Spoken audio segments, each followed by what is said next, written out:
اعوذ باللہ من الشیطان الرجیم بسم اللہ الرحمن الرحیم قالوا یا نوح، انہوں نے کہا اے نوح قد جادلتنا، تم نے ہم سے خوب جھگڑا کیا، فاکثرت جدالنا، اور بہت جھگڑا کر لیا تم نے، یعنی یہ کہ جب وہ بالکل ان تمام باتوں کے جواب میں خاموش ہونے پر مجبور ہو گئے، معقول بات ہے جو جواب دیا جا رہا ہے ان کے پاس اب کوئی جواب نہیں ہے اس کا، فاتنا بما تعدنا ان کنت من الصادقین، اب آخری بات وہی ضد اور ہٹ درمی کی، تو پھر لے آؤ جس چیز کی ہمیں دھمکی دے رہے ہو، اگر تم سچے ہو وہ عذاب لے آؤ۔ اب ہم جو ہے ہمارے کان پک گئے ہیں تمہارے یہ بات سنتے سنتے، اور تم سے یہ مذاکرہ اور مجادلہ اور مناظرہ جو ہے مزید ہم جاری نہیں رکھنا چاہتے۔ قال انما یاتیکم بہ اللہ ان شاء، انہوں نے فرمایا کہ وہ تو اللہ لے آئے گا وہ عذاب تمہارے اوپر اگر وہ چاہے گا، انما یاتیکم بہ اللہ، وہ لائے گا تمہارے اوپر اللہ انشاء اگر وہ چاہے گا، وما انتم بمعجزین، اور پھر تم اس کو تھکا نہیں سکو گے بھاگ کر، یعنی تم اسے ہرا نہیں سکو گے، تم اس سے بچ کر بھاگ نہیں سکو گے۔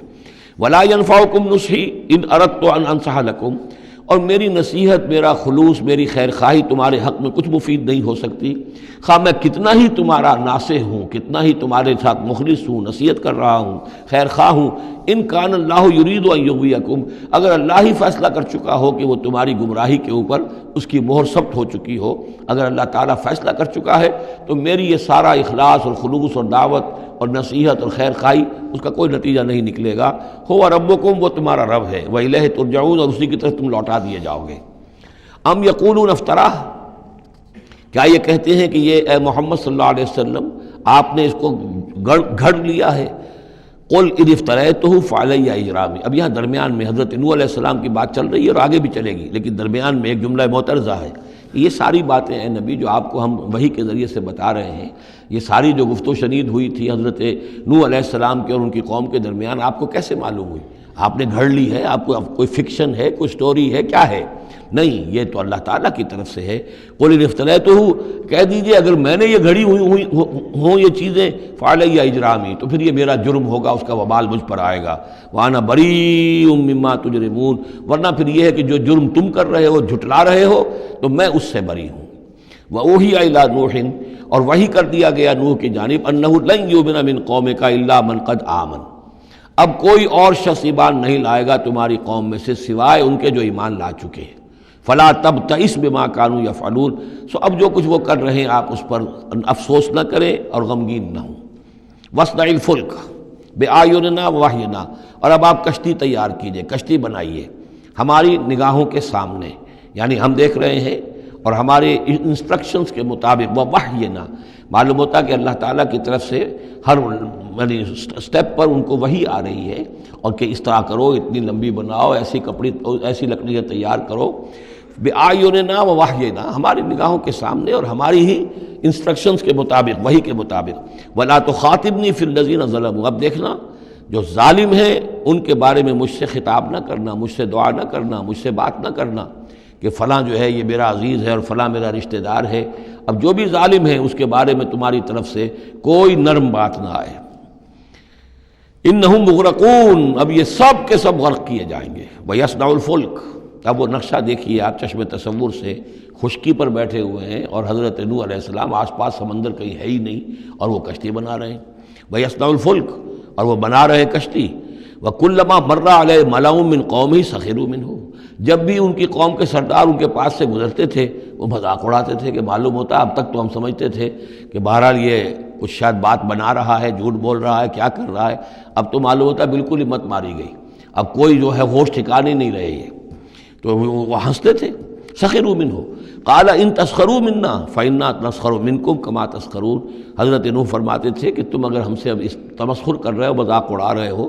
تو وہ وقت قریب آنے والا ہے کہ ہم تمہارا مذاق اڑائیں گے جیسے کہ تم مذاق اڑا رہے ہو ہمارا۔ فسوف تعلمون من یاتیہ عذاب یخزیہ، تو تم عنقریب جان لوگے کہ کون ہے وہ جن پر کہ عذاب آتا ہے جو ان کو رسوا کر دے گا۔ ویحل علیہ عذاب مقیم، اور اس پر اترے گا وہ عذاب کے جو قائم رہنے والا ہے اور دائمی ہے۔ حتیٰ اذا جاء امرنا وفارت التنور، یہاں تک کہ جب ہمارا حکم آ گیا اور جوش مارا تنور نے۔ اب یہ جو ہے جہاں تک اس کا یعنی جیوگرافیکل یا جیولوجیکل جو بھی اس کا پس منظر ہے، اس کے ضمن میں ایچ جی ویلز نے جو بات کہی ہے وہ میں آپ کو بتا دینا چاہتا ہوں۔ اس کا کہنا یہ ہے کہ میڈیٹرینین کا جو کی سطح وہ بہت بلند تھی، اور ساحل کے ساتھ ساتھ جو ہے اس کے جو مشرقی ساحل ہے اس کا، جو شام کا اور فلسطین کا، تو یہاں پر جو ہے وہ اونچے پہاڑ تھے. جیسے کراچی کے بارے میں بھی کہا جاتا ہے کہ کراچی کے بعض علاقے جو ہیں وہ سطح سمندر سے نیچے ہیں، لیکن ساحل کے ساتھ ساتھ اونچا علاقہ ایسا ہے کہ جو سمندر کو روکے ہوئے. اگر کسی جگہ پر ایسا ہو تو اگر کہیں کوئی ایک سوراخ بھی ہو جائے تو یہ ایسا ہی ہے جیسے کسی بڑے بند میں سوراخ ہو جائے. اگر خدا نہ خواستہ کہیں تربیلا ڈیم میں یا کہیں کوئی اور اس طریقے کی بات ہو جائے تو پھر جو تباہی آئے گی اس کا آپ اندازہ کر لیجئے. تو ان کا کہنا یہ ہے کہ وہ سیلاب جو آیا ہے تو میڈیٹرینین میں وہ جو اس کا ساحلی علاقہ تھا اس میں سے کہیں وہ راستہ نکلا ہے پانی کا، اور پھر سمندر آیا ہے، اور وہ سمندر جو ہے پورے مڈل ایسٹ کے علاقے کے اوپر جو ہے اس کے اوپر وہ پانی سمندر کی شکل بن گیا ہے. یہ ہے ان کی تعویل. اس لیے کہ تاریخی طور پر اور طبقات الارض کا جو علم ہے وہ بتاتا ہے کہ اس پورے علاقے میں ایک بہت بڑے وسیع پیمانے پر فلڈ کے آثار موجود ہیں. وہ آثار جو ہیں وہ ایسے ہیں کہ اس پورے علاقے کے اندر وہ فلڈ آیا تھا، اور اس کی یہ توجیہ ہے جو وہ لوگ کرتے ہیں. بہرحال اس میں تین چیزیں ہوئی ہیں. ایک تو یہ کہ کسی ایک جگہ سے کوئی تنور ہو سکتا ہے کہ کوئی سوراخ جو ہے، جیسے کہ آپ کو معلوم ہے بڑے بڑے جو بند ہیں ان میں بعض اوقات صرف جو چوہوں کے بل ہوتے ہیں ان کی وجہ سے سوراخ ہو جاتے ہیں. نہروں کے کناروں میں جو بند ٹوٹتا ہے نہر کا، تو کہیں کوئی چوہوں نے کوئی سوراخ کیا ہوتا ہے، اس میں سے پانی بہنا شروع ہوا اور نہر ٹوٹ گئی. اسی طریقے سے ہو سکتا ہے کہ کسی تنور کے اندر سے پہلی مرتبہ پانی نکلا ہو. پھر یہ کہ زمین کے بھی اللہ تعالیٰ نے جو ہے وہ کھول دیے سوتے، اور آسمان سے بھی پانی برسا. تو یہ پانی جو ہے زمین کا اور آسمان کا پھر مل گیا، اور اس طریقے سے وہ عظیم جو ہے سیلاب آیا جس سے کہ وہ پوری قوم ہلاک ہو گئی، اور وہ کشتی جو ہے وہ بہت عرصے تک تیرتی رہی اس سمندر کے اوپر، اور پھر ہوتی ہوئی وہ کوہ ارارات میں اس کی جو ایک چوٹی ہے جودی، اس پر جا کر ٹک گئی. واللہ عالم.